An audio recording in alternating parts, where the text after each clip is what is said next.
All right. Hello, everyone. Welcome to our virtual community gathering. So happy to have you with us. Yeah, what this is about is really to look at what we can do in light of the results of the election. We have the Trump administration coming into office in tomorrow. Is it tomorrow? It is tomorrow. Um, so just talking a little bit about what we do, some tools that can be helpful to help us take different actions of different sorts, thinking about local organizing and opportunities around that, protecting people. I'll go into a few other things. Uh, yeah, and there'll be opportunities to stay connected if that is interesting. But thank you all for taking the time to look at this. We'll get started. Yeah, so basically, I want you to be able to walk away with one regular act of advocacy that you can carry out. I want you to think a little bit about how you can strategically use your power. I want you to have an idea of some of the local organizations or groups you can join, or at least how to find them. And then want you to be able to carry out these two things to support and care for your community. I feel like he's enjoyed watching or checking this out. There'll be opportunities to stay connected to that we'll share out as well. So I'm not going to spend a lot of time on this, especially now that we are a day before, but just where it's relevant, I'll share a couple points about what happened and why and where we are now in terms of results of the 2024 election. So a few takeaways. There was a dramatic global backlash. So if you haven't heard this point yet, you might have heard this. But basically, um, across the globe, presidents, administrations, ruling parties who were in power during 2021, 2022, when there was that period of inflation following the pandemic, basically all lost power. They all, across ideologies, so leftist parties, right parties, conservative, liberal, centrist, and actually, I believe, Kamala lost by a lot less than most of these other folks. So there was basically whoever was in power during that time period, there was a backlash against those folks in office. The voters were rejecting the status quo. It wasn't that everyone all of a sudden wants to embrace fascism, though there is certainly that MAGA base and the fervor and a lot of isms and racism, sexism that I think is very much inherent to it. But like, not all of the country is suddenly, you know, rallying at a MAGA event and being the worst. They are a lot of folks just didn't like the economic situation as it was. And that is kind of a big reason as to why we are where we are. It's sort of a rejection of the status quo, basically. And all this means for later is when there's opportunity to win a lot of these people back as we go through the next elections. Hopefully happen. Just add that. I know it. Yeah. At the same time, I'll mention too. There's a lot of problems with the way the Democratic Party has evolved. It is often acted against people's well-being in favor of just neoliberalism and just a huge emphasis of the free market. Whether it's back when Clinton, did a lot that got rid of social safety support nets. Obama deported a lot of folks. Actually, there was, Biden had the war in Gaza. A little bit different ideologically there, but all these things I think were very disappointing to a progressive base like myself. I was very much I just was horrified that we were just continuing to support Israel in the in basically what's a genocide of the Gazan people, leading to just uh, living hell for people there, and tens of thousands of like over 40,000 people died, largely a very young population with lots and lots of women and children who were killed. In the most, there's just I hated that, and I lost steam, and I had phone banked a lot more for Biden in 2020 than I had this time around. I did get on the, I did change course, not change course, but I did eventually do some more campaigning for Biden, but I didn't do nearly as much as I had done before, and it was really the Gaza. That was one place where it really got me, and yeah, I'll mention that. So what we do next, we still have systems of representative democracy currently, and one thing that we do need to do is just lean into it. A lot of this is from the Indivisible Part 2 guide they made in light of the election, but participate in and act in all levels that we can and tap into the power that we can exert there. So we have the federal level, but you have the state level, county level, city level, all these different, types of offices here. You have your elected senators and Congress folks at a lot of these different levels. Like we have King County, county representatives, city representatives. There's, and then do the work to help tap into your power and try to make things better at those levels in light of what will be happening. Play hardball, where you got Democrats in local, city, and state office support and are pushing them to block, delay, and challenge MAGA's attacks. So if you're in a blue area, especially keeping Democrats accountable. Work to win the House in 2026, similar to what we did in 2018, where that is able to have a big formal check on power. Also, that was what allowed articles of impeachment to be launched. Protect people most impacted by the upcoming policy. So really focusing at the local level, thinking about how different take care of folks. Focus energy where focus your energy where constituent power actually works and really matters. So like a lot of organizations that do advocacy actually focus a lot on like the state level.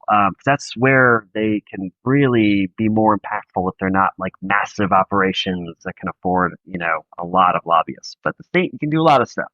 Not to say you shouldn't do things at the federal level, but thinking about where and what issues and what you can do, and taking the time, like the state and local stuff isn't always as glamorous as what the federal level is. Not that any of it's, but it's not what gets. It's not what's covered in the news nearly as much, for sure, because it's a little bit more local. Local journalism's also not doing so well. But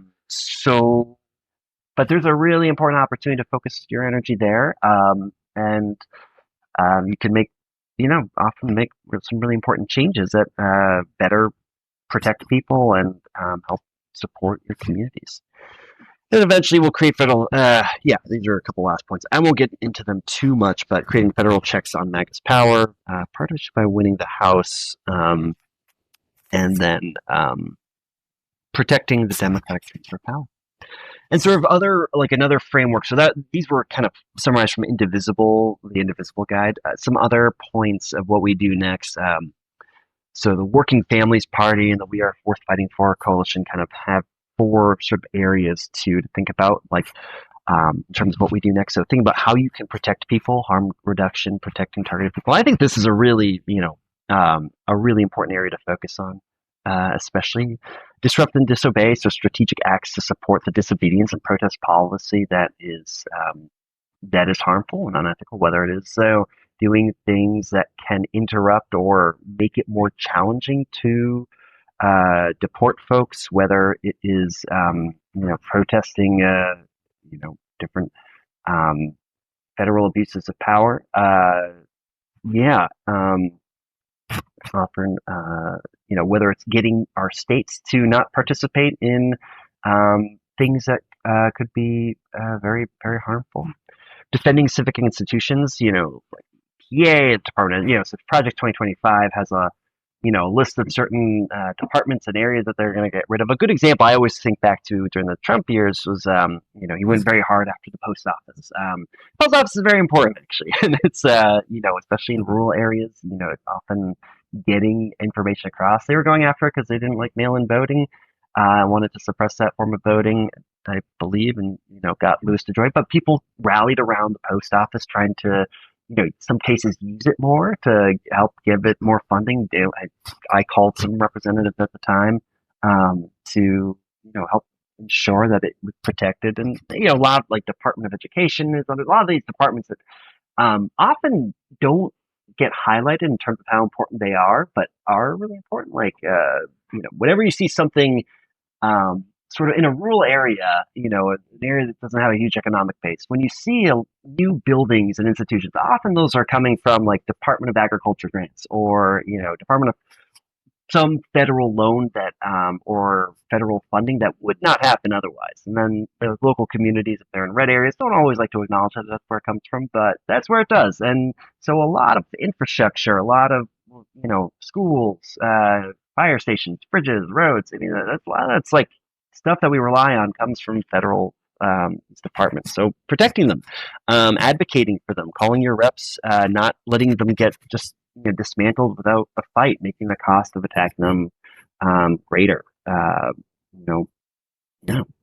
I don't know, chaining yourself to something. I don't know. I haven't done that, but obstructing things sometimes with physical protest. That's the thing that can happen. I have not done that. I'll totally say, and not to say that I should just think you should do it right on your own. It's above my knowledge level, but that is a thing that certainly happened. Building alternatives, parallel institutions, alternative party platforms, new culture building. So thinking, continuing to build the blueprints of our systems and structures and democracy, even if it's not, what is active. Like we're doing and continuing to dream about what are, what we could have, whether it's single player healthcare, whether it is a fully funded early childhood care, creating the blueprints for this. So one good example that concretely I can think about, when during when Hitler took power, there was still some segment of I believe it was a Christian Democratic Party, one of the it was a center right party, but they did a lot of work to continue building out their party's framework and the country's idea, like some platforms. And then, after, Nazis were defeated, and they were able to kind of use those blueprints and kind of hit the ground running in terms of what they wanted to do next. There's think tanks who do policy work all over the place. There's so many right-wing think tanks that just spit out like, literal copies of horrible legislation that then get implemented all over the place really quickly. The right is very good at this, all these things. And that is partially why we are where we are. It's just, if you have the blueprints ready to go, you can implement things kind of effectively. So, not that the right, what they do is good with it, but they just strategically are better. So, sorry, my screen does a little blip thing. It's so annoying. All right. So we are going to get to just some tools and civic pieces. And first, we're going to start with like a little video. This is from Eric Liu, who runs Citizen University, but this is a good video. It's a little old, but it's still very good. So it's all about thinking about how power works, and I think can provide sort of the underpinning theoretical basis for some elements here.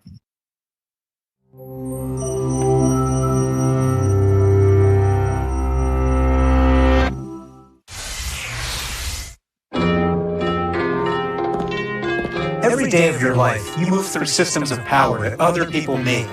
Do you sense them? Do you understand power? Do you realize why it matters? Power is something we're often uncomfortable talking about. That's especially true in civic life, how we live together in community. In a democracy, power is supposed to reside with the people, period.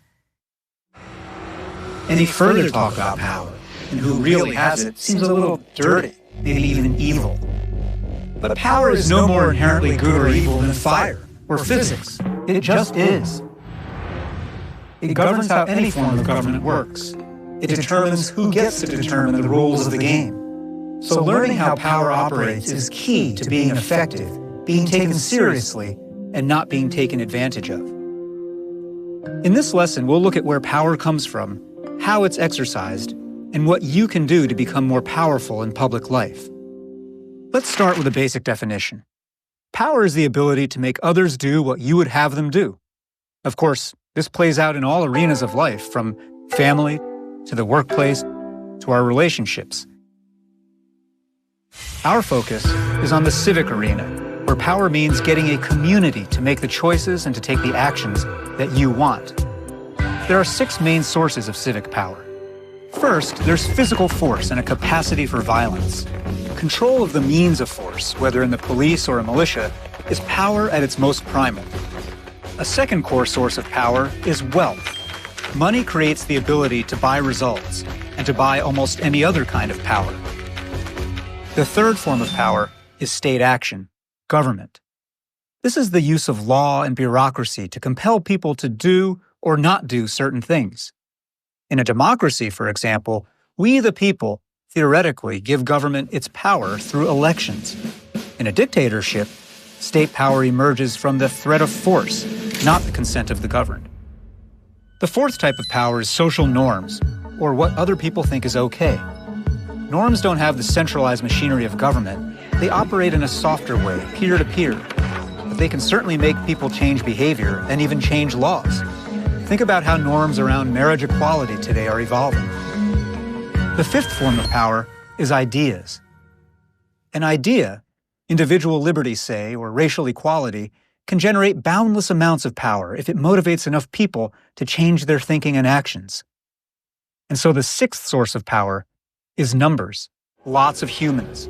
A vocal mass of people creates power by expressing collective intensity of interest and by asserting legitimacy. Think of the Arab Spring or the rise of the Tea Party. Crowds count. These are the 6 main sources of power, what power is. So now, let's think about how power operates. There are 3 laws of power worth examining. Law number 1, power is never static. It's always either accumulating or decaying in the civic arena. So if you aren't taking action, you're being acted upon. Law number 2, power is like water. It flows like a current through everyday life. Politics is the work of harnessing that flow in a direction you prefer. Policymaking is an effort to freeze and perpetuate a particular flow of power. Policy is power frozen. Law number 3, power compounds. Power begets more power, and so does powerlessness. The only thing that keeps law number 3 from leading to a situation where only one person has all the power is how we apply laws 1 and 2. What rules do we set up so that a few people don't accumulate too much power, and so they can't enshrine their privilege in policy? That's the question of democracy, and you can see each of these laws at work in any news story. Low-wage workers organize to get higher pay. Oil companies push to get a big pipeline approved. Gay and lesbian couples seek the legal right to marry. Urban parents demand school vouchers. You may support these efforts or not. Whether you get what you want depends on how adept you are with power. Which brings us finally to what you can do to become more powerful in public life. Here, it's useful to think in terms of literacy. Your challenge is to learn how to read power and write power. To read power means to pay attention to as many texts of power as you can. I don't mean books only. I mean seeing society as a set of texts. Don't like how things are in your campus or city or country? Map out who has what kind of power, arrayed in what systems. Understand why it turned out this way, who's made it so, and who wants to keep it so. Study the strategies others in such situations used. Frontal attack or indirection. Coalitions or charismatic authority. Read so you may write. To write power requires first that you believe you have the right to write, to be an author of change. You do. As with any kind of writing, you learn to express yourself, speak up in a voice that's authentic, organize your ideas, then organize other people, practice consensus building, practice conflict. As with writing, it's all about practice. Every day you have a chance to practice, in your neighborhood and beyond. Set objectives, then bigger ones. Watch the patterns, see what works, adapt, repeat. This is citizenship. In this short lesson, we've explored where civic power comes from, how it works, and what you can do to exercise it. One big question remaining is the why of power. Do you want power to benefit everyone or only you? Are your purposes pro-social or anti-social? This question isn't about strategy. It's about character. And that's another set of lessons. But remember this: power plus character equals a great citizen, and you have the power to be one.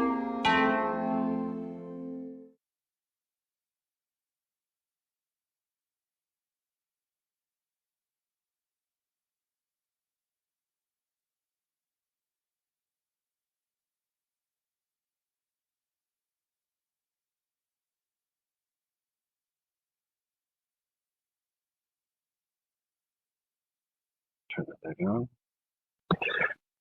Yeah, I just love that. I seriously see something different each time I watch that. So there's a lot packed in there. The theme, especially, I think about all the different oligarchs essentially that have just gotten so richer and richer and richer and more powerful over the years. I mean, yeah, Eric talked about that basically when you have some power, it compounds. You get more and more and more. And so that wealth piece is huge. It's like you can really, when there is no check on that, people with money can just get more and more and more money and more power. At the point you have kind of Elon Musk at such a high level, just doing his business and having just a phenomenally huge amount of influence. I mean, yeah, there's all sorts of important things there, but a good framework. And I like that thing. There we go. All right, let me go.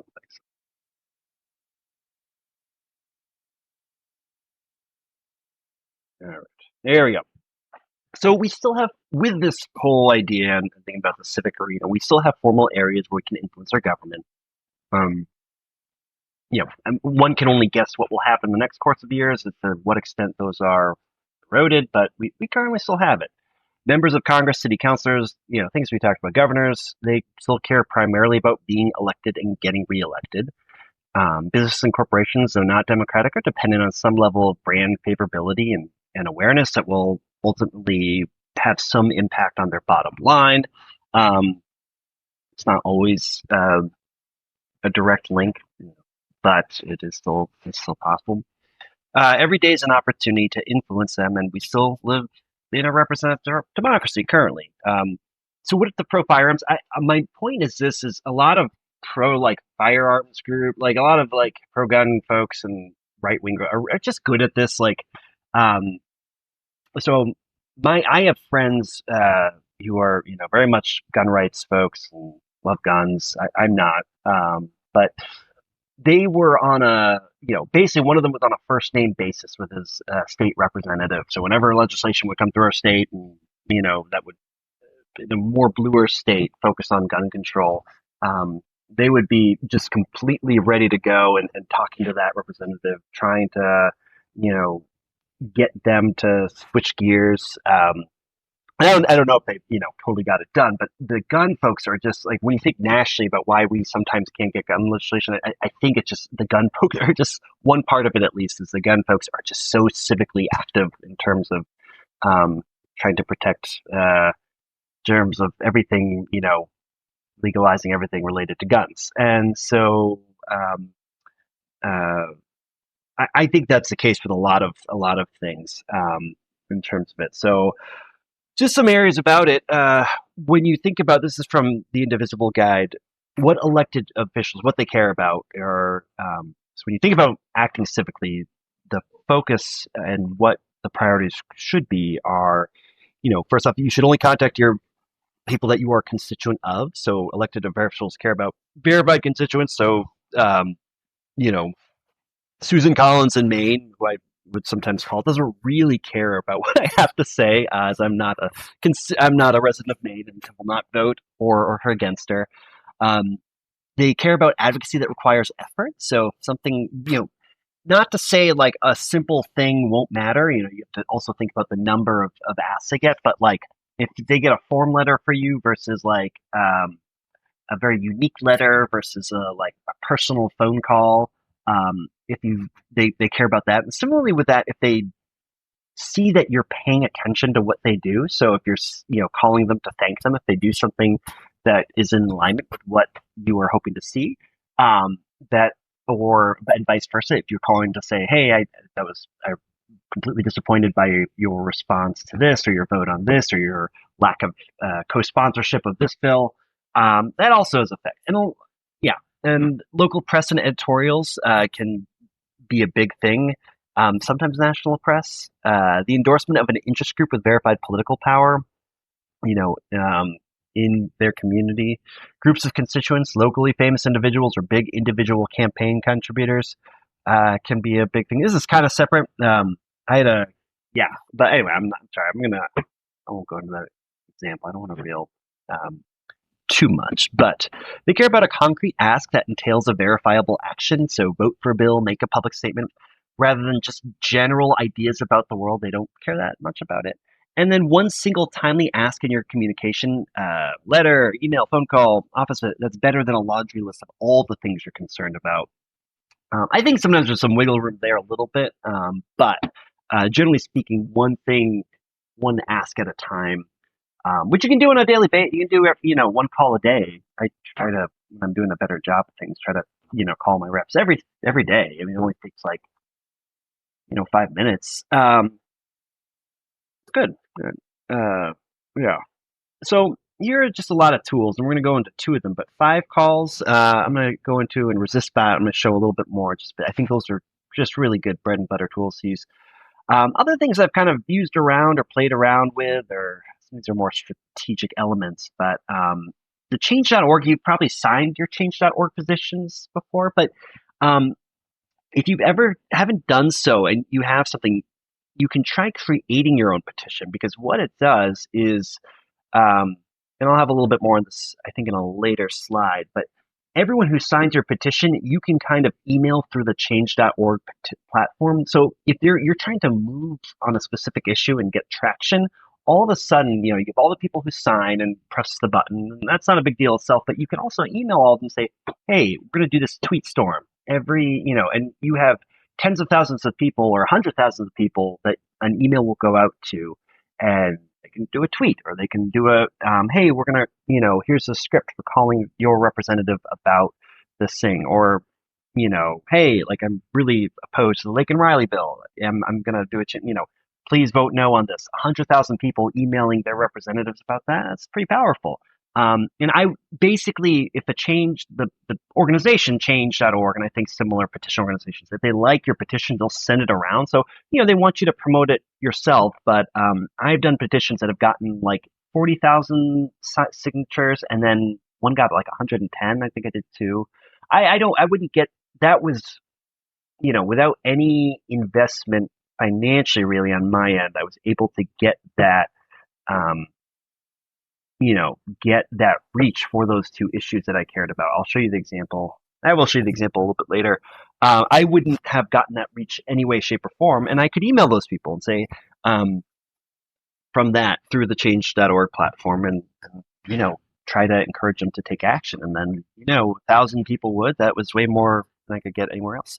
So anyway, a little one strategy. Review bombing, one of the things you'll see for companies, especially, just trying to get a lot of people to, highlight something. If they're doing something terrible, highlighting on the Google reviews and bringing down their average score. Vote forward, mobilize, Facebook groups, Signal. Facebook we can kind of starting to move away from a little bit, but Signal for communication is this dual encrypted communication tool. So it's pretty secure. It's like WhatsApp, but WhatsApp is owned by Facebook, so trust it 100% as much. But Signal, very efficient, secure form of communication. Google, yeah, I'm going to just leave it for there. Run for something.net, though. Another thing we kind of overlook is that there's a lot of, maybe more on the left than on the right. We overlook that we can actually run for a lot of different positions and run for, run for something.net. If you've ever thought about or entertained the idea about running for something, check it out, and they'll have a whole system to kind of coach you and support you through it, or find a potential option. Maybe they'll say, no, you shouldn't run for anything. It's totally fine. But, a lot of people don't. There's a shortage of good people running for these positions. Not just governor or something, but state school board committee member, or, commissioner on something or rather. There's a lot of different ways to kind of plug in based on what you know and what your expertise is in, maybe. And so definitely consider that. And they're all about helping. All right, let's get into it. So we're going to try out some of these advocacy tools. You can kind of do this along with it. If you want to use the QR code, you'll get to the site. And so we're just going to get into it just for a little bit, whatever that means. But so let me close this here, the presentation, and open our first one. Oh, sorry. So just a bit. 5 calls. If you want to get to it, scan the QR code or visit www.5calls.org, number 5, and or download the 5 Calls app on your phone. It's a great app to have on your phone. Do it. These are links. You can Google it right now. Get these on your phone. 5 Calls is great. You'll see why in just a second. Let's do it. Yeah. So if you have any trouble ever of I'm going to do that real quick. Calling your representative. So 5 Calls basically is a easy and effective way for U.S. constituents to make a political impact, because it basically makes it super, super easy to call your different representatives. You can get updates on the issues, but really download the thing on your phone. This is a desktop version because I can't do the webinar from my phone. But what it does is it'll give you your location, and then it will be I guess you'll have to know what state I'm in. Oh, well. Oppose Pete. So here's one they have. Pete has a terrible dude, Fox News host and TV person. They'll give you some background information on the issue. Let me go back here. And they'll give you, all the points you need. But even if you don't have time to read all that, you can just basically click on one of the representatives. They'll give you the phone number, and then they'll give you a script. So you can, when you're on a phone, you just press the person's, Maria Cantwell's, or whoever your senator is. Will give you their number. You say, "Hey, I'm Nate. I'm from, not this area. I'm calling to demand Senator Cantwell oppose Pete Hegseth for Secretary of Defense. His lack of experience and questionable moral character makes him a dangerous person to lead such a large and important agency. Thank you for your time and consideration. Please leave your full, leave your address." So it just gets everything, makes it so easy to call your representative. And you can call, then I'll have one for Patty Murray. Let's see. Oh, yeah. Oh, you mark it. Oh, I left a voicemail. And then have you go on to Patty Murray. I don't know if, I have no idea whether it's better to call the direct DC office or the local offices. You start to get to know how, like, certain offices go straight to voicemail. Always, for example, Patty Murray's always seems to go straight to voicemail no matter what. Maria Cantwell's been a little bit better. There's usually someone at the Seattle office who picks up, and at their other office who picks up. Still leaving a voicemail is important, but just make sure you put in your address. But you can call them, and let's see, like oppose anti-transgender. Like, this is, sometimes they'll get other things. So you can find all their issues. Governors deny assistance for mass deportation. It doesn't have everything, but oppose other unfit cabinet nominees. This one's just a bold one. Well, 15% will be held for Bondi. No, Radcliffe. This is getting a lot of people at once. Kind of tells you to pick 1 to 3, because that's a long list. Nominations are hard. It's just, make the calls, but, I just kind of lean towards, just was disappointed, hurt a lot the first time around. So, and just expect that, make the calls, but a lot of these people, unfortunately, will probably get through. Though I'm no expert formally on this. But a lot of things. Governor, it has ones that to call your local people. So, they got to update this. But, calling, hi, I'm a constituent I'm calling to demand that Governor Inslee take a stand against the Trump administration's mass deportation plans by refusing to help carry it out. With the law enforcement, the U.S. economy relies heavily on the hard work of undocumented immigrants, and we will suffer devastating consequences. Well, thank you for your time and consideration. So it just gives you the whole thing. You can, makes it so easy to make these calls every day. And then, I also have the phone numbers of some of the people just in my phone, of, like, at least mine, like Cantwell, Adam Smith, or I'm not going to get more specific. your state and local people because they're important to call too. Even though this 5 calls won't have the state and local stuff as much. It won't have local. I don't. It's a little bit more national focus. But great tool. Download it. Again, just 5calls.org. Just get at it. It's important. The other one is kind of interesting. So I'm gonna let's see. Let me just do this real quick. I'm gonna copy something. The other one, ResistBot, is kind of wily.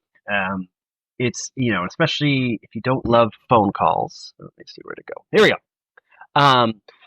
You can basically you'll visit resist.bot and just it'll basically, you can message it through Telegram, through text, or Facebook Messenger. I'm going to do Facebook Messenger because of what I've used, but again, if you don't like Facebook, that's totally good. You can do it through something else. It's good. So let's see. Can I make this full screen? I don't want to see this. Let's see this. All right. Well, saying it only makes it worse. Let me just do this here. No. All right. Well, let's do this quick. So I'm going to type resist. You type resist to it. Okay, let's resist. Reply with the keyword right. AI, they'll help you. Trending, you can do petitions, you can do other stuff. So I'm going to do right. And then it'll basically help you craft this letter. I want this to go to, I'm going to write one of the letters. So I'm actually going to take what was on 5calls. You can take some of the text sometimes on 5calls or somewhere else. And you can do state. I'm going to do state. I'm going to do both. So governor, legislature, both.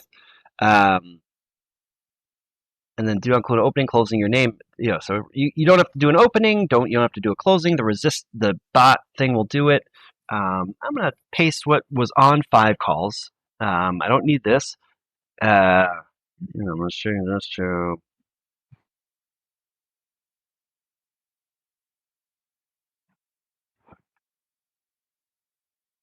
And that you just get the, it's gonna go to different.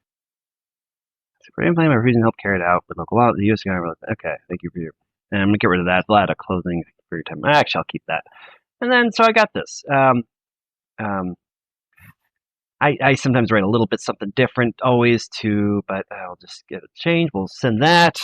So there's the text of the letter that they're gonna do, and it'll help you write these too. You saw there's other things to like.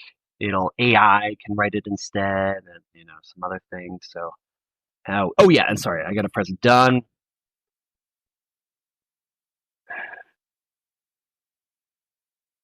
The preview. Okay, I think the heading's there. We're just gonna press send. You can see a preview of it.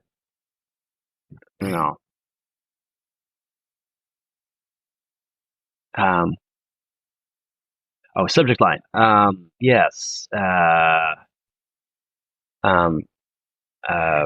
Please oppose any and all mass deportations from the new administration. There we go. So as you write the subject, do you want me to publish your letter? Sure, and then it'll publish it sometimes so other people can see it and it can be spread, and then so I've donated before, but you can earn coins by doing little things, and then it will email, first class mail, 320 coins, fax, 40 coins, and email, which is free. So you can always do the email. I'm going to do fax. I used to always fax, but I don't know. So I think theoretically the fax is a little more powerful, and then theoretically somehow the first class mail is more powerful than that. Do you want others to be able to send copies? Yes, there's a way. So it'll ask you, do you want others to be able to send copies of your letter to their officials? So yeah, I'd love that. Do you want your letter mention? Does your letter mention Washington or any laws, bills, or officials only in? Let's see. What does it say? Does your letter mention Washington? Yeah.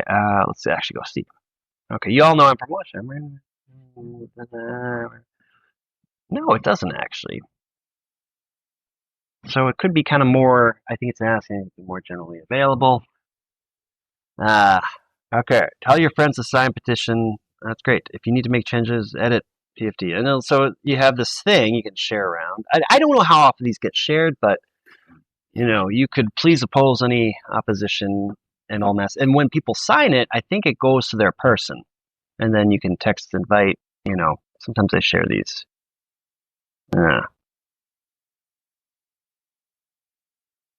And then I have coins. I'm going to promote. 1,000s. Whatever. That actually is a good one. So, because I've donated a little bit before to the Resist bot. Okay, you're all set. Your request to promote this has been received and is quick for delivery to 500 people. That's a stranger and promote. They'll give you some tips. Yay! Oh, good. Okay. Look at this. It's just kind of.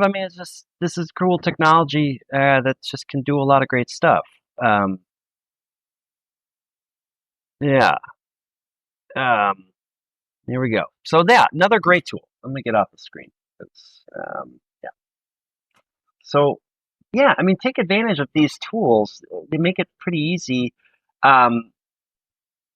And then just to do that civic stuff. And I like we're going to talk about the civics is not the only area to do stuff in, like, writing your reps, but it's something that is efficient. It's not a lot of time to do this. That I was doing demonstrations, so it took a while, but calling your reps takes like 30 seconds sometimes. They just on your walk to somewhere, when you're in the bathroom, when you're having your coffee, you just can do it on your phone. It's just, anyway. So other forms of civic advocacy, obviously, protest rallies, had the People's Women's March recently, writing letters to your reps, meeting with them in person. That's really important to try to get on a first name basis with them so they know you, show them that you're paying attention, that you're engaged, testifying before an open session, great to do, commenting directly on a bill on a website. So some states allow this where you can literally type in pro and add any commentary on legislation, and then that gets reviewed as it's considered. I don't know how, I'm going to be honest, but I'm told that's you should do it. It's another avenue, especially sometimes I've seen people create outside forms to send a Google form, and then there's literally a place to comment on the actual bill that's built into the system. And I'm like, just do it through the system. That's there. That's why they created the system. We're going to represent. A lot of our systems are still set up to be a representative democracy, and people just don't do the things or to be represented sometimes, and that's the key. That's why I think partially we're here, because people just, when I was a kid and growing up during the Bush years, I did very little. When I was a kid, actually, my folks did very little to that was good in terms of it. They voted against Bush, and they're like, "Yay, we voted." Well, I was like, "Great." Electoral college, your vote barely mattered. But it was just you just, there was things and the protests, people did protest, and that's important to do too, but there's all this stuff you can protest, and all of you can call, and all of you can write letters, and all of you can show up at their offices and really be a force that says this is complete crap, because in the end we have a lot of popular, so many unpopular policies seem to get through. Partially it's just lobbying, and but partially the lobbying is effective because there's a void that is open because people have been speaking up, and reasonable people, it tends to be the nuttier people to speak up. Anyway, I get a little heated about this, so apologies. But donating to representatives or civic groups. Yeah, if you have funding, I'll try to mention this a little bit more, but doing the things you care about, that's helpful. Attend a town meeting, hearing, or proceeding. And then the 2026 midterms here, canvass and phone bank for a nearby Democrat in a competitive race. So, just even if you don't like that, I did that for a Democrat nearby in a sort of a swingier district where it could have gone either way, and that Democrat won. I don't love what that Democrat is doing, but that was critical to creating a check on just having the House in control of Democrats after 2018. I'm realizing, going back, that did a lot to stem some of the policies that are really harmful and slow things down and put a check and be able to impeach them and maybe just make that a thing that you have to deal with. It's so really important. Even again, very much flaws in these people, far from. But you're not, when you call people and when you contact your reps, it's not necessarily an endorsement that you are friends with them, that you like them, or that you like the system that we're in. It's not saying that. It's just, this is a tool to do a thing, to have power, and to exert and to exert influence in a way that is hopefully pro-social. That is what it's about. It's not, you're not buddies with your senator. You're not a fan a stan of our system of representative democracy, but like, and I think this is just also what I've seen from the left. Like sometimes, like just like, it's and partially I think it's just not cool to do this stuff. I get it; it's not that cool. Maybe it could be. Who knows? I don't know. But like this is just it's you just this is a pathway to exert power that's efficient. It was kind of established that like, and we're losing. So we still have a little bit of it. Use it while we have it. And maybe we can stop from losing it if we use it. That's a lot of, and it's a Dr. Seuss poem all of a sudden. All right. State and local advocacy can be extremely impactful.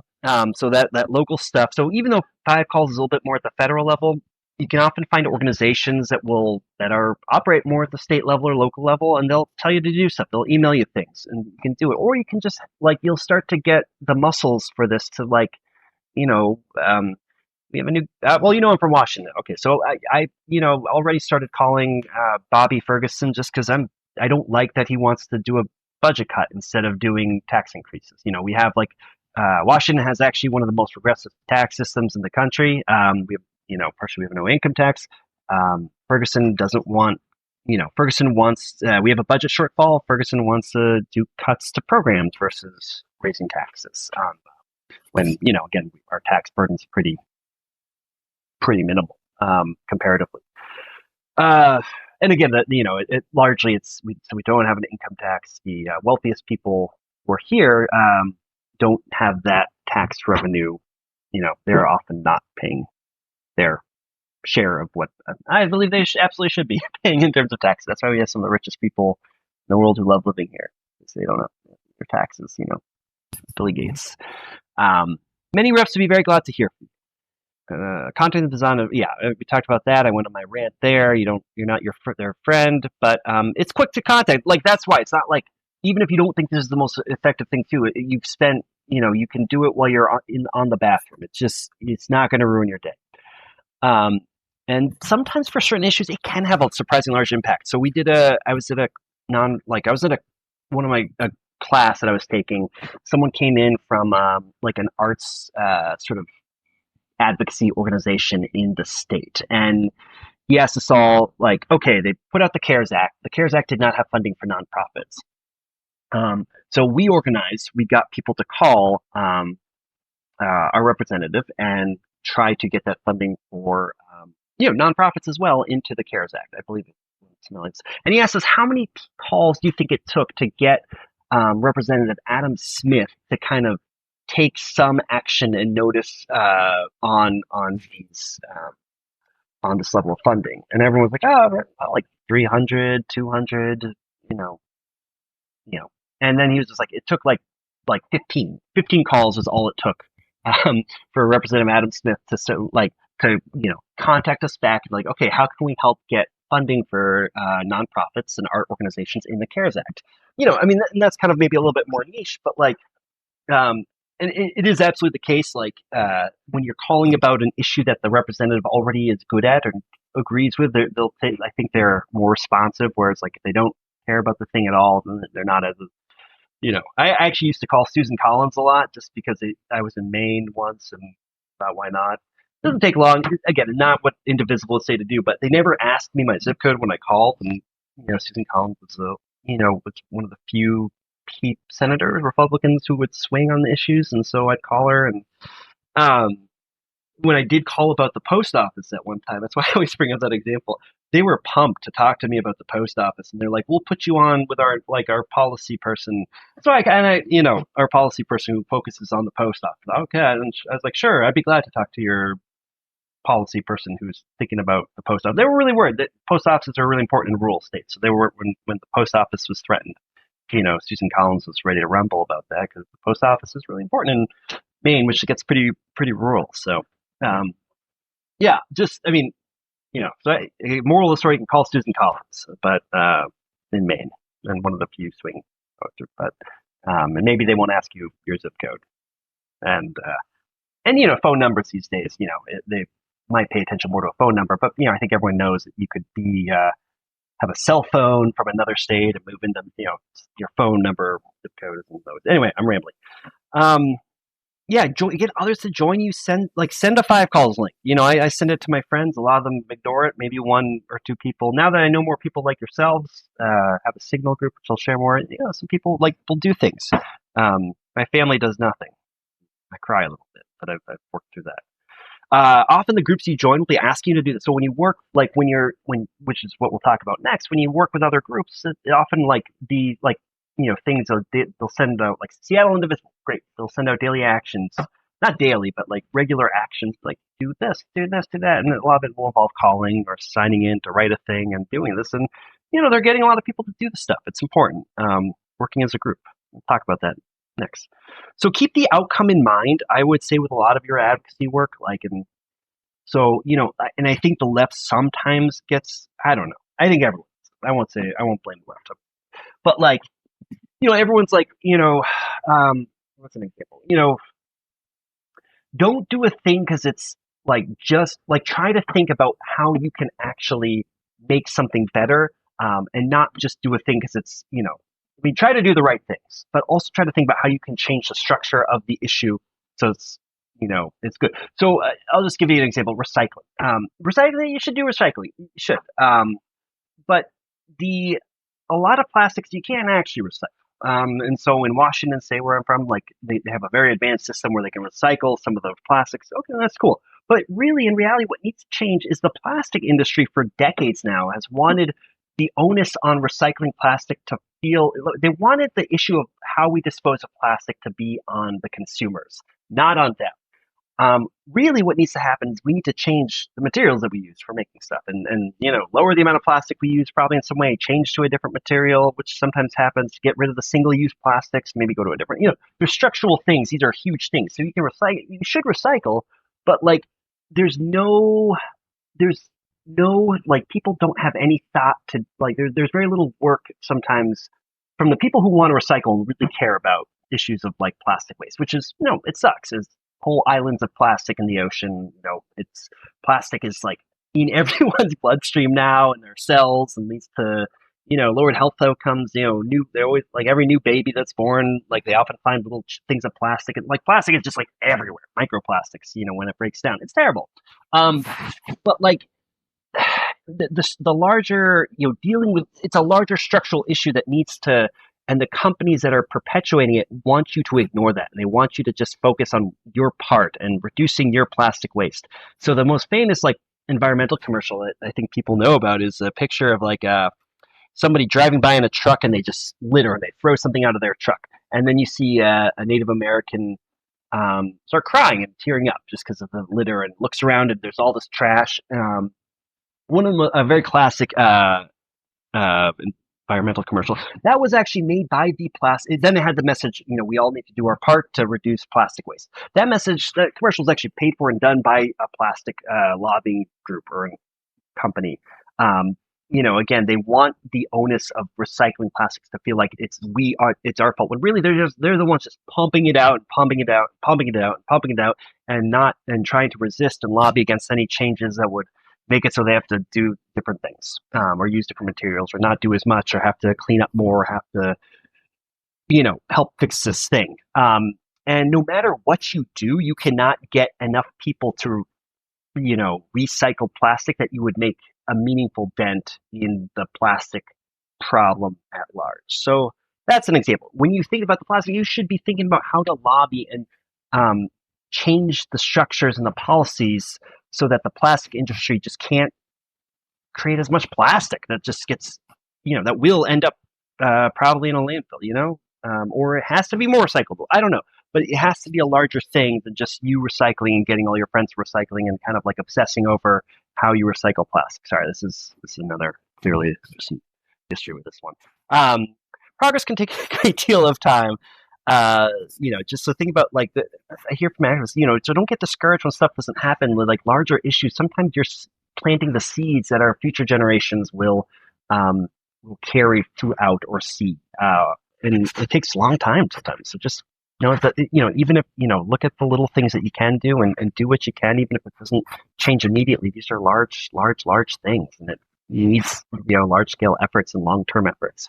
Often, combining forms of advocacy is really important. Like MLK, Martin Luther King, has a quote saying like something, and I'm so sorry I'm butchering this, but something along the lines, we need to be on the streets, we need to be in the boardrooms, we need to be in the legislature's office, we need to be the elected officials, we need to be all in all these arenas, because that's actually like really important. You got to hit from multiple angles sometimes to really, that can be really important to actually get a lever to sort of change. So, a good example of this, you do the protests, you do the rallies. So the Tea Party actually kind of copied the left in how they protested. But what they did is they basically had all the protests then go to the lobbying, go to the elected officials, or all the protests they organized by having them be outside be at like a city hall plaza, so that all the elected officials could very easily see how fed up people were about certain issues. Whereas the left, would not do that second part of being of the advocacy left. So the Tea Party kind of really had this powerful innovation. And then Indivisible copied the Tea Party. So the right copied the left, and then the left copied the right. It was kind of like when they did The Matrix, they copied John Woo, famous director, martial arts director, and then John Woo did Mission Impossible 2. He copied The Matrix. That's not an example that helps anyone, but I like it for some reason. Think of yourself as an actor in our political system, not a spectator. So we often, there's a really powerful, good book, Politics is for Power, which really, when we often think about being politically active, where it's like, I watch the news, I know what's happening, I'm informed, and being informed has its place. But we are saturated with news these days, and it is very much like a spectator sport. Democrats versus Republicans, blah blah blah. One side's winning, one side's losing, and you don't feel like you can change it. Where really you have to think about on that local level, what can you actually do to change? And there'd be often just watching the news is not good. It's sort of some of it, and making sure you watch good news, not watch the PBS, listen to read the newspaper. I love subscribe to a newspaper. It's better to read on paper than it is on your phone. Actually, some evidence to suggest that. I'm rambling. Okay, well, we move on. All right, the problems. Me calling my problem. There we go. Okay. That's there. Local organizing. So join groups. Find local groups that you can join and support that are doing the type of work you are passionate about. It's rare that we can do this work on our own. You don't want to reinvent a wheel that has already been invented. Community is often what will give you the energy and sustain you to keep going. That connection to other people, especially when things get hard, being in solidarity, working with others. It's huge. We're social beings. So that's, yeah. So initial safe step could be just someone's getting on an email list of all these different groups, and they'll send you stuff to do, or they'll say volunteer with us, or come to an event, or come to a hearing, or come to a meeting, or join us virtually. You don't have to, yeah. How to find them? So Google search. Sorry, that's not helpful. Follow good people on social media. See what they're involved with. Some groups that here I just put some. So at first this was very Washington based, and then I did the webinars, we had people from all over, so I expanded it. But thinking about the Working Families Party, local indivisibles. Yeah, find an indivisible group or form one if you can. Labor unions, faith-based organizations that have a good social justice lens. Often they're doing a lot of stuff. I was never a religious person, but the religious, folks, sometimes the people who are religious and not proselytizing me. They're just doing some really good stuff sometimes, and on it. National Resource and some other things, local 350 chapters, National Resource Defense Council. Try to find some things where they have ways to actively engage in said groups outside of just donating financially. And you should donate too. Let's be very clear. Donating is important, but in terms of joining a group, if there's a take action, if there's a way to volunteer, all the things previously mentioned are generally great to do on your own, but you will be more impactful doing them with a group. It's great. Teamwork makes the dream work. Oh, here's some. So this is a little bit about groups. This is John Oliver. Let me try to change this so it works. Okay, hold on one second. So this is actually, sorry, more context. This is John Oliver, right, kind of around this time when Trump was elected the first time. So somewhere in, late 2016, or early 2017. And let me just try to change the desktop audio here. I have to do a thing. Oh, wait, that's good. Okay.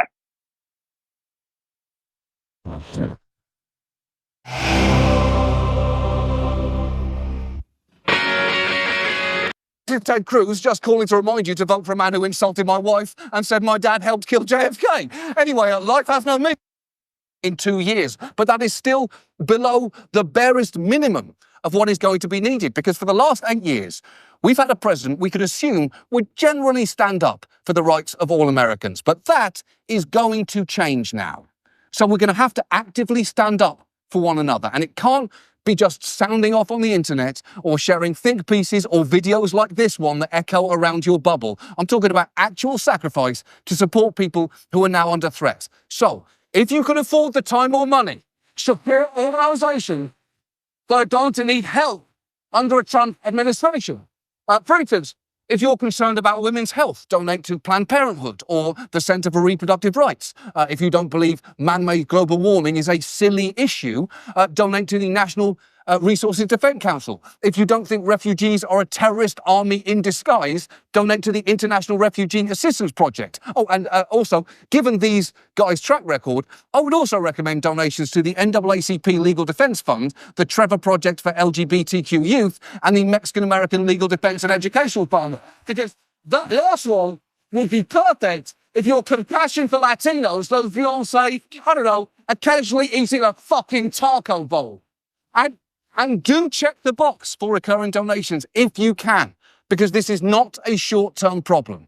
And also, just for a dash, I'll give you just a dash of fun here. I will point out, if you have relatives who supported Trump, you can give money in their name. So consider your holiday shopping this year done.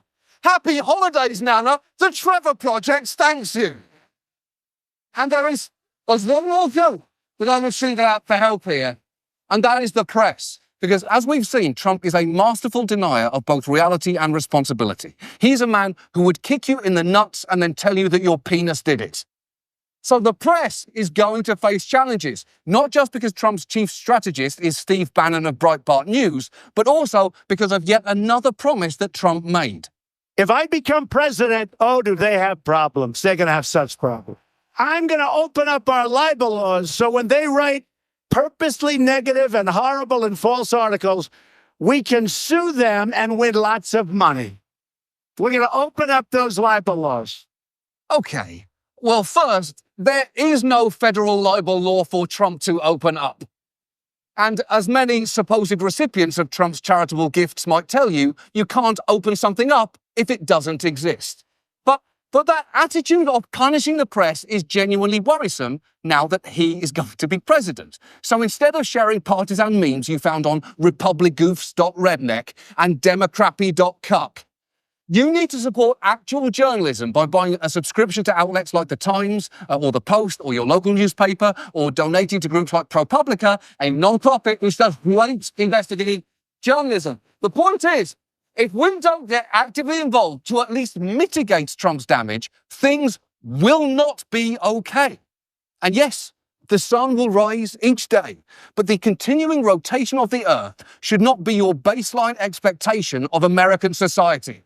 And I just need to ask you one more thing. It is going to be too easy for things to start feeling normal, especially if you are someone who is not directly impacted by his actions. So keep reminding yourself, this is not normal. Write it on a Post-it note and stick it on your refrigerator. Hire a skywriter once a month.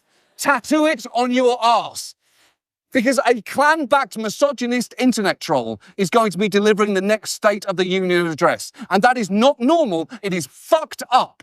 And the only thing that gives me 1 degree of comfort is that I think part of Trump might be realizing that now too. Just look at his face after meeting with Paul Ryan and getting a glimpse of what this job actually entails. Here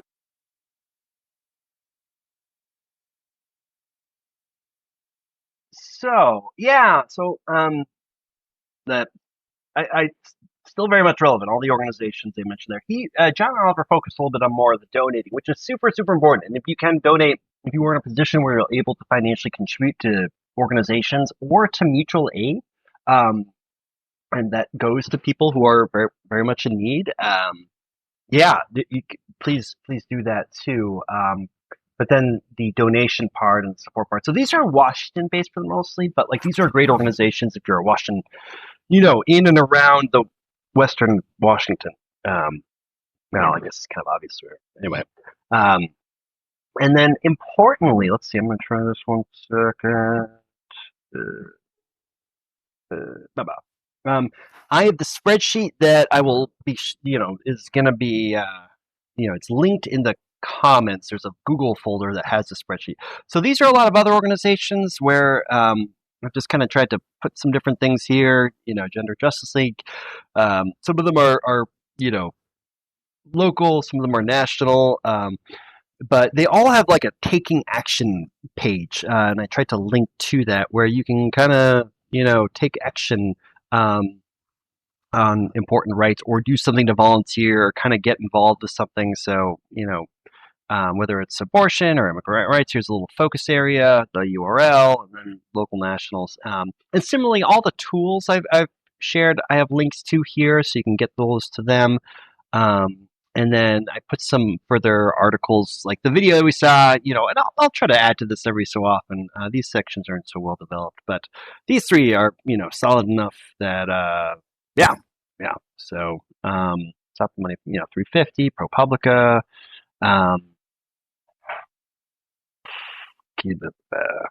Food Lifeline, climate, there's some stuff. Okay.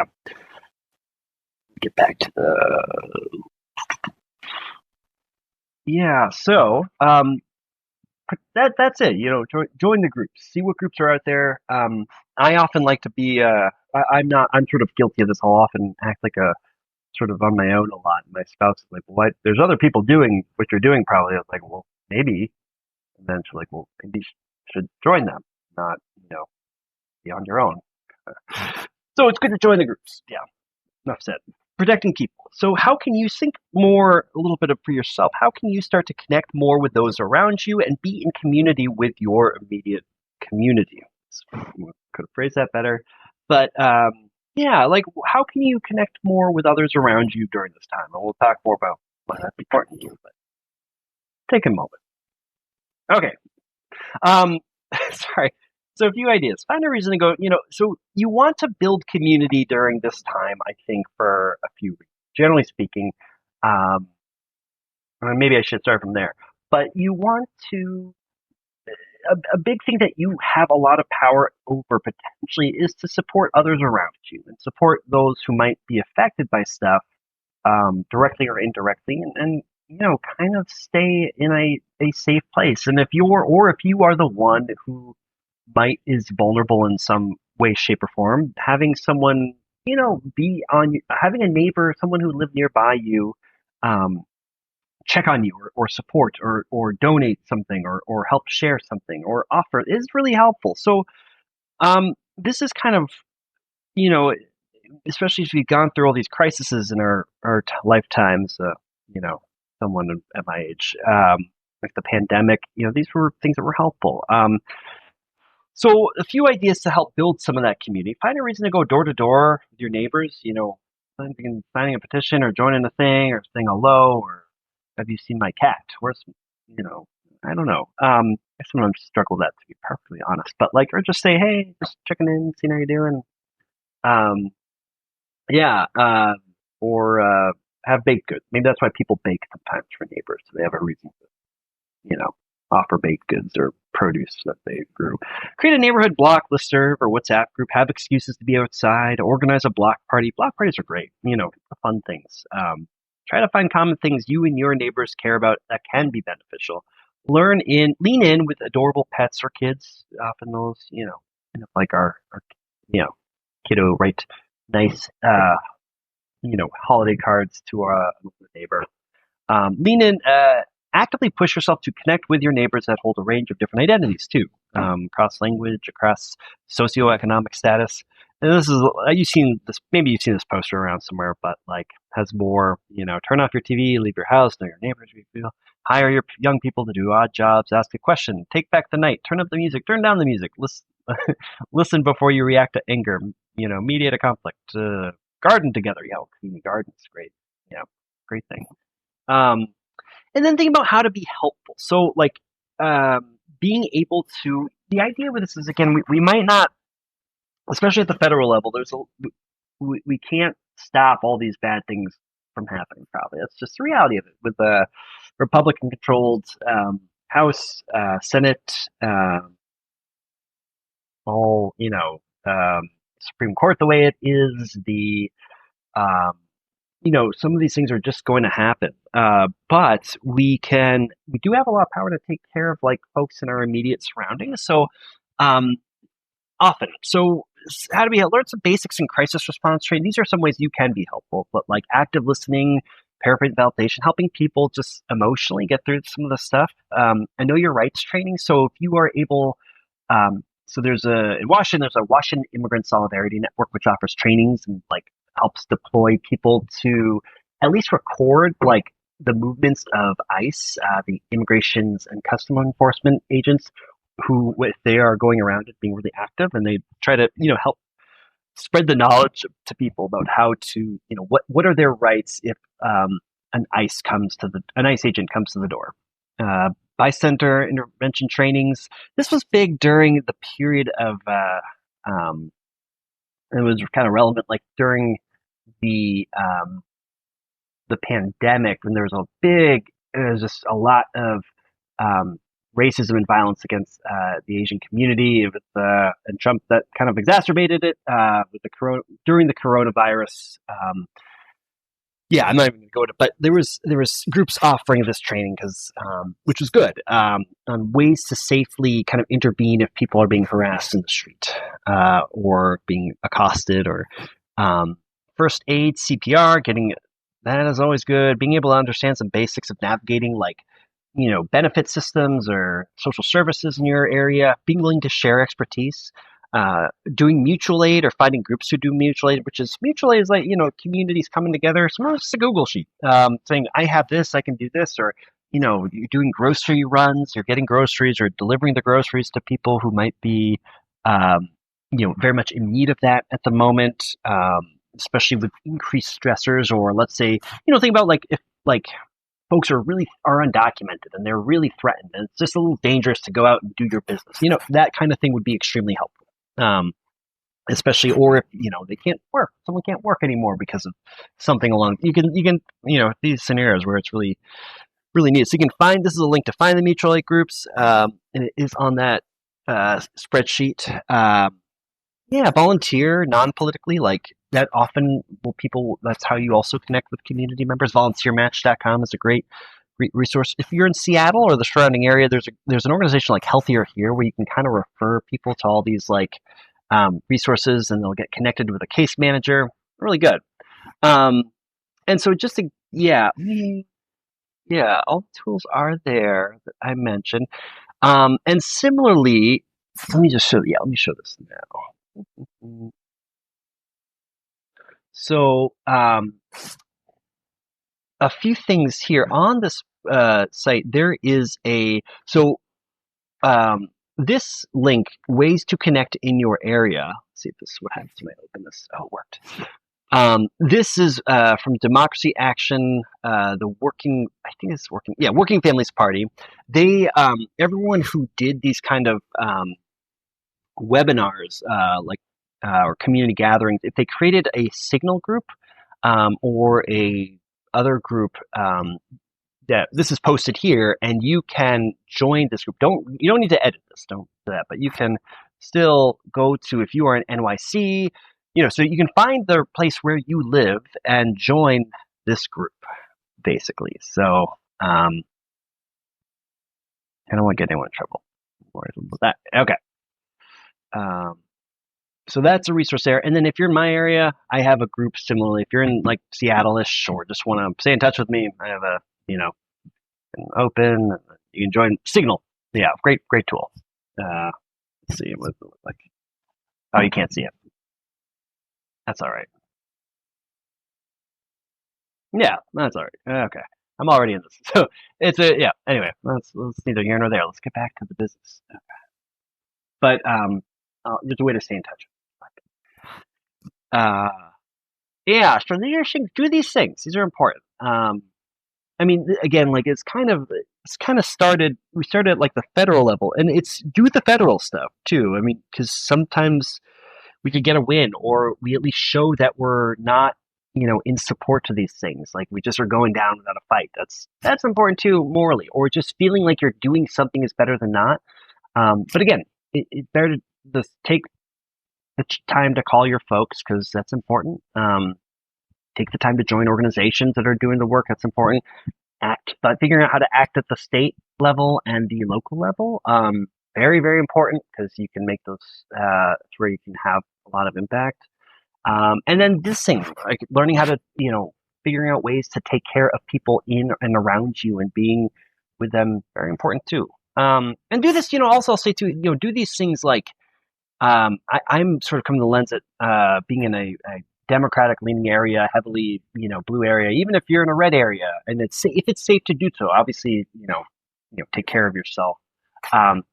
Taking care of people. We're still going to need that. And across, one of the really like creepier and like kind of awful things when you think about like disaster relief. They had the fires in California, and like already Republicans and Trump are, being like, well, before we give them relief money, they need to show that they're like raking the forest better or whatever they're saying, or there's too much DEI. That's why it's just like, this is climate change. California is actually really prepared with this stuff. But B, we never did that before. We always just, we didn't want people to just die needlessly. So our federal government would, politics was a part of giving disaster relief money. But now it is with our current administration. It's horrible. It's absolutely awful. It's like really like cringe. But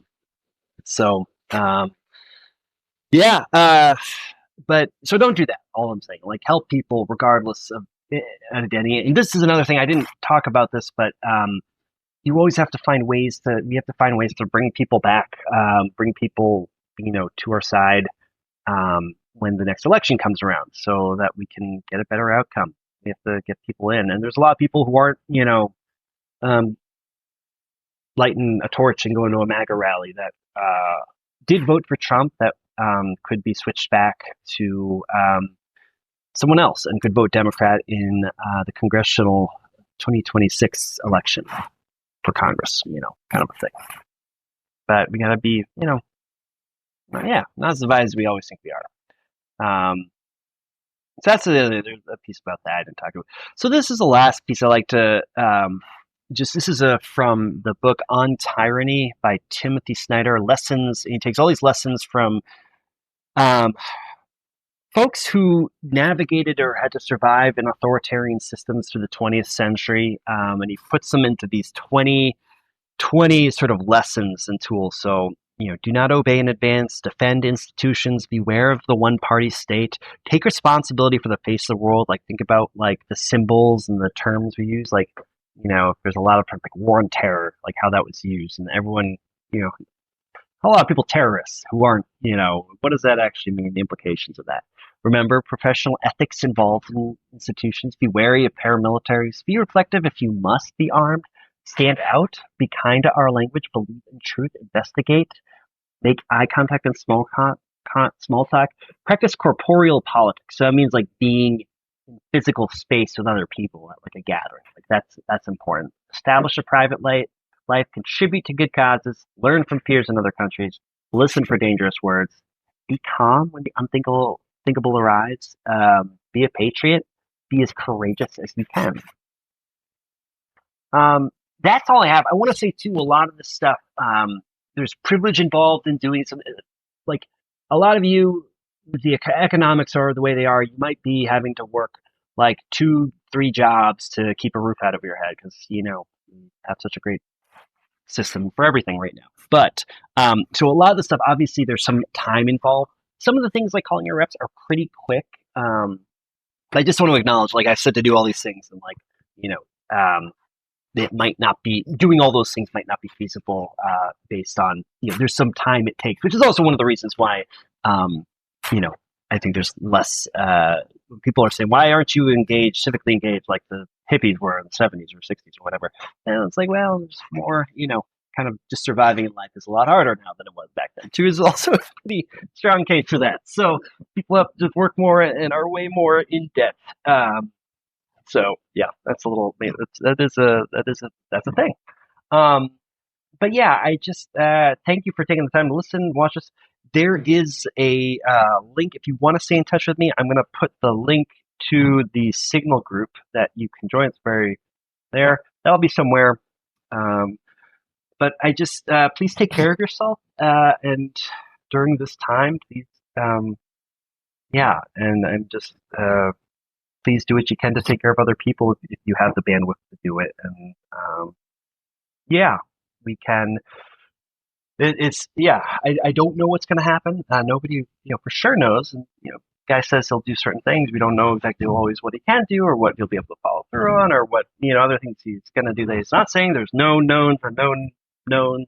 I don't know. It's a total Donald Rumsfeld quote, but just try to take care of yourself and those around you in your community and do, when you have the time and are able to do so, do these steps to kind of step into the arena of our system so that we can try to push it back in a better direction and change it or rebuild it, make it something that we're proud of for our future generations. So thank you so much.